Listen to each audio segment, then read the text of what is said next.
Well, you're at Sandia Aerospace here in Albuquerque. We design, manufacture, market, and service avionics equipment for general aviation. That would be the small piston aircraft. We employ several different disciplines. We have electrical engineers, software engineers, marketing specialists, sales specialists, manufacturing assemblers, and technicians for both engineering and for service. When you work in a small company like Sandia Aerospace, you have a lot of different jobs that you do. So we don't really have a typical day in a company this size. It varies from day to day. But some of the things that we work on fairly regularly would be designing circuits for our applications, using different software, doing bench testing, really a variety of things, writing some technical documents, just a lot of different things. We do not do a lot of oversight here. We depend on people being able to work on their own. Our oversight is mostly from the FAA, so we look for people that have strong skills, that can work independently, and believe in getting a job well done.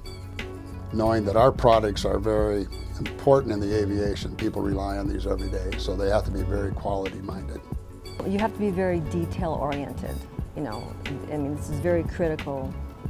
Parts that we make, you know, are going to go into an aircraft, so you have to be really diligent on making sure these parts are correct. In addition to inspection, I also interface with the FAA, so that's always a challenge to please them because they have different criteria and we have to amend ours to suit their. But it's all safety oriented, so you know, we just have to make sure that our products suit their needs. You know, so that's the challenge of the job. But it's fun. It's really fun. I really love what I do here because it is really exciting, and I mean the products we're building. It's like I'm solving a puzzle. I look at my job as like I'm solving a puzzle. It's like a puzzle game for me, you know. So I get really into it and have a lot of fun with it. You know, it's good. Study hard. Mathematics is always important. You don't have to be a mathematical whiz, but mathematics is used in every discipline of life. So work hard on your mathematics course.